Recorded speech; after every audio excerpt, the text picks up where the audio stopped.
Your presence has been detected and recorded. Thank you.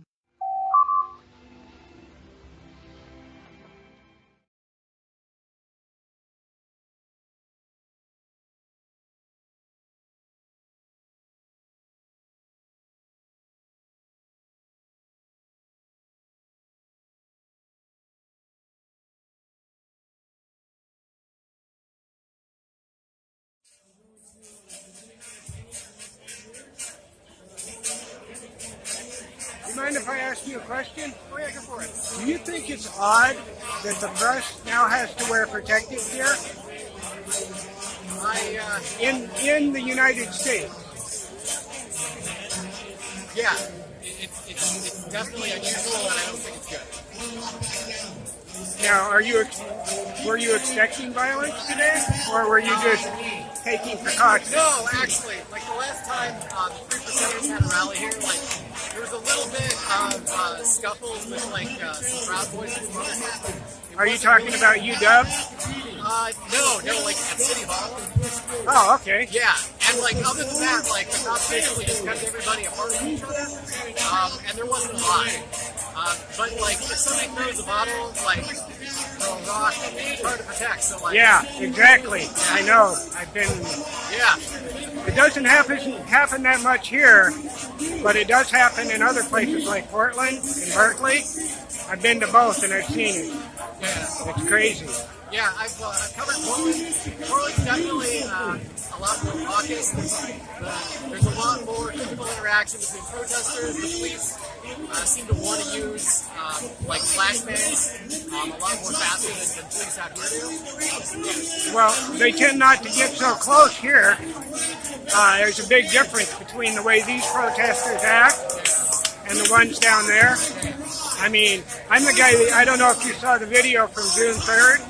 I'm the guy that got jumped down there, the videographer. And the police do nothing, or have done nothing down there. August 4th was a huge breakthrough. Yeah, the police were definitely a lot more aggressive on August 4th compared to the previous protests. Now, I don't know how necessary the flashbangs were, but you're talking a pretty good crowd, and just marching in there and shoving them off the streets, I don't think that would have worked. So like, there's a continuum of force that police can use, right? So like, SPD, they're famous for like the light bulbs, basically. They're like, Right. that and stuff. That's an excellent tactic, And too. they do that a lot. That's like what they start with to let the crowd know, like, hey, like you need to put some space. Like.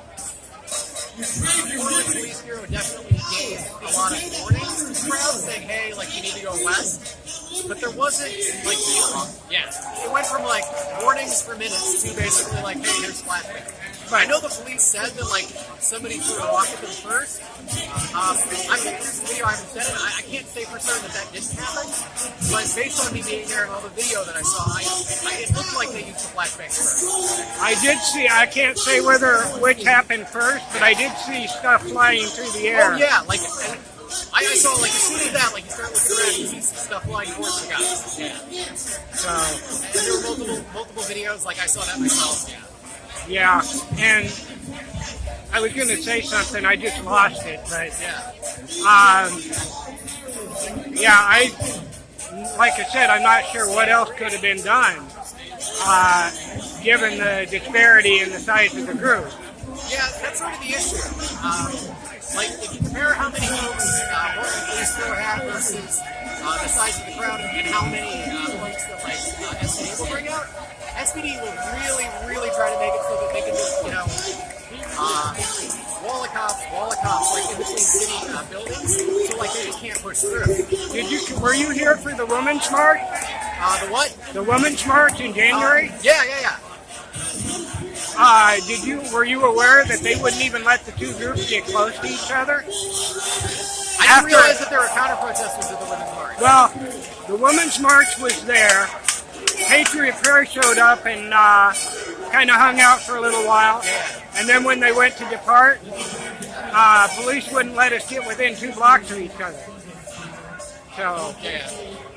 I mean, so like, if you have content neutral time and place restrictions that makes sense, and you evenly apply them to everybody, you can make it so that like people's need to speak is balanced with the need for society to not have people fighting in the streets. And Yeah. I don't have a huge problem with the police trying to keep protesters and counter-protesters away from each other, so long as they let the counter-protesters do their thing at some reasonable distance. Well, would you say there was a difference between the two groups? I mean, as far as their behavior and why they didn't come after the people on the Patriot side? Oh, so Yeah, on August in 4th. Portland? Yeah, like there were very few people that were trying to push the line on the Patriot side. Like you would see people going across the street from time to time. Like I saw Gibson do it, but for the most part, folks were staying on the park side. And then basically on the counter-protester side, police had said you got to stay like it wasn't just like 1 block away. They actually wanted them to be 2 blocks away.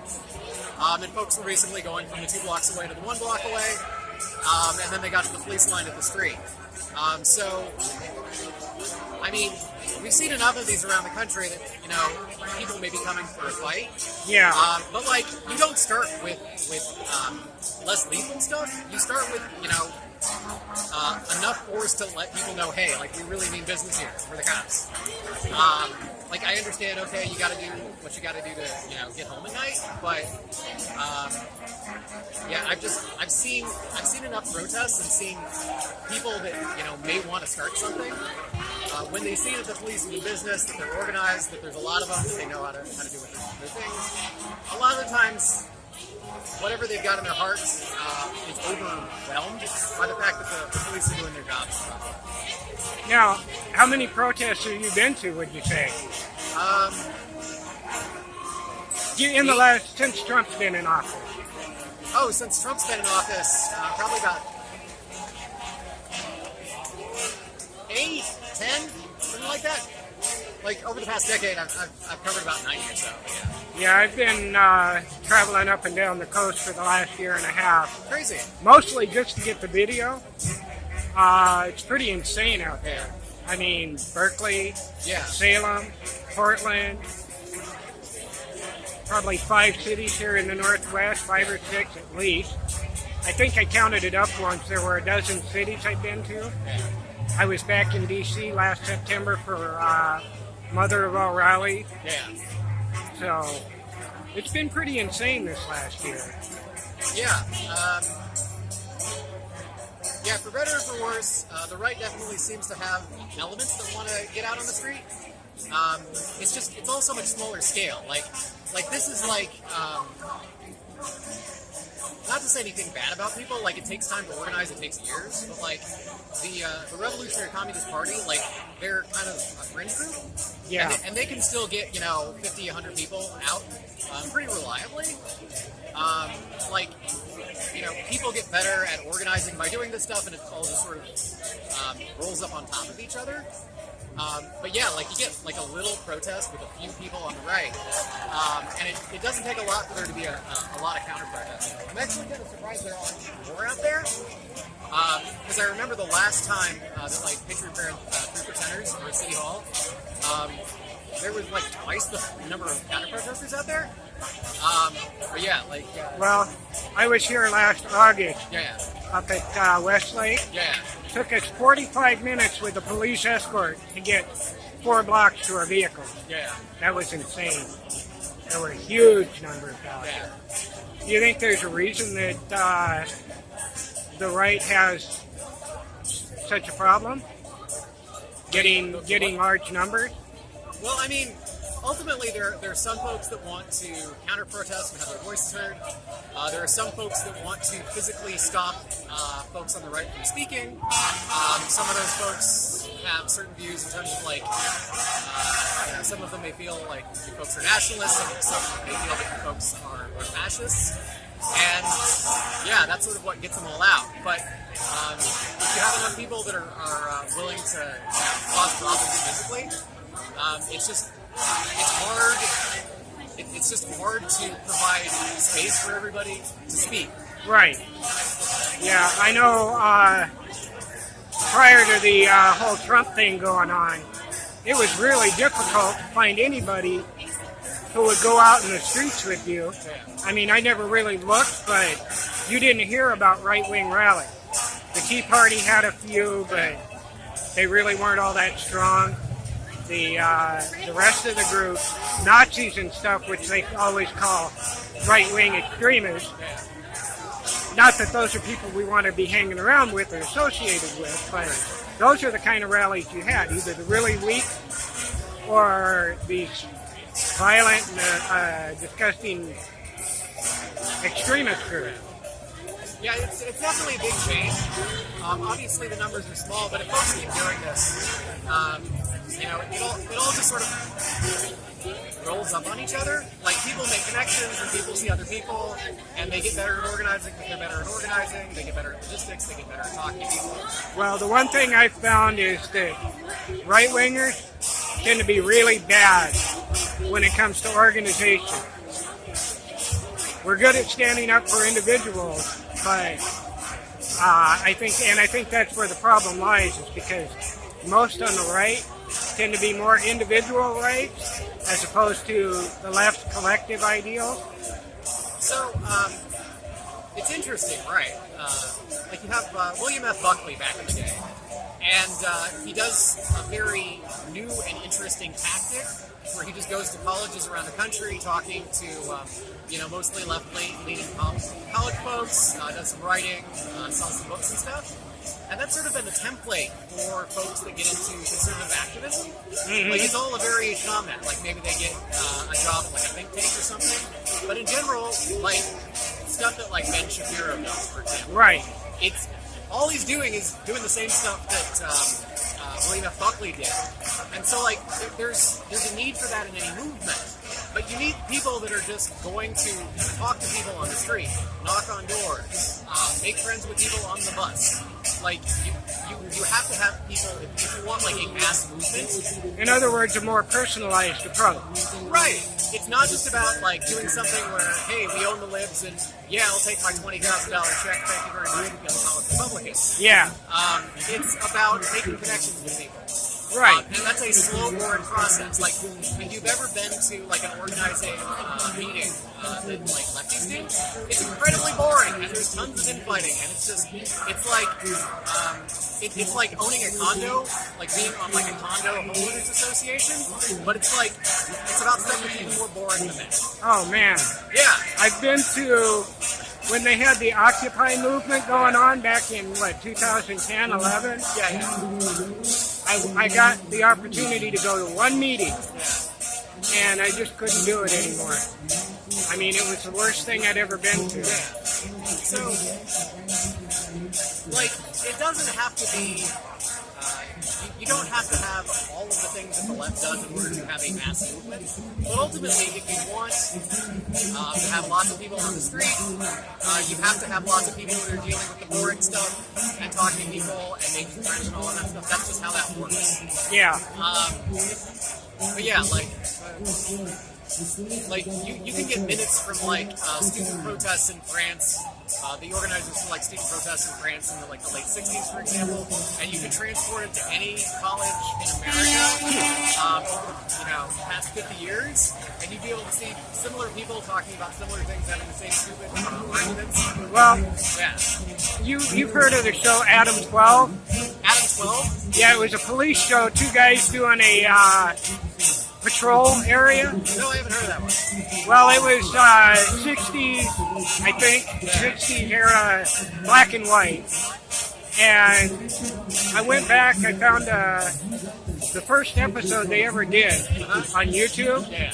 And you know what they were dealing with? What were they dealing with? Drugs. Yeah. A guy who was having problems because of his drug habit. Yeah.